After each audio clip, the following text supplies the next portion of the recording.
Hello everybody. Today let's talk about solid organizational skills and systems. And it's one of the aspects that good managers know well about, but it's also an aspect that good people do as well.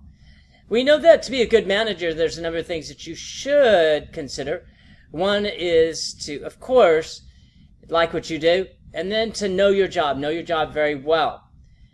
Then you have to work hard, create a good work environment, a fun workplace, and then also be a good person. The sixth is one we'll talk about here, is to really have solid organizational skills, which is about prioritizing time management and also delegating. It's about systems, creating systems, and then you follow these systems to their natural conclusion, which is hopefully a more effective and productive workplace. We create systems, whether they're policies and procedures, because they help enable us to meet certain objectives. It's almost like following a prescribed approach. And if you follow this prescribed approach, then the end result is that you not only reach your destination, but you reach your destination in a way that is most efficient and most effective. So what are these types of systems that we would create? Certainly any kind of rules and regulations is a system. It's one that works well for all of us. It certainly works well for the organization because we use rules and regulations to control the actions and behaviors of employees. And the better that you can control, the more that you can control, then the output is expected as well. However, if you want to create an environment where people are much more ingenious, much more creative and innovative, then you want to have as few rules and regulations as possible.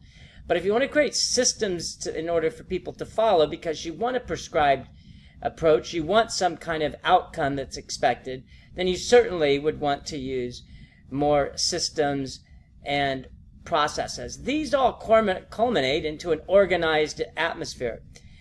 Organization's an important aspect in a business and also our personal life. If you don't manage your time, you really have nothing to manage. You manage your time because you want to go somewhere. If you don't want to go somewhere, there's no reason to manage time. Organization helps you get there. Time is a component of organization, just like delegating, just like prioritizing. And so systems like organizing are intended so that you can ensure that you have a prescribed approach to meeting, exceeding not only obligations, but expectations. That at least is the hope. And so as we go about working on creating a type of system, whether it's in relation to change, so you have a system so that people can follow your change, or if it's just simply to have a system so everybody is much more familiar with the organization and its approach, that as well is a positive approach to consider.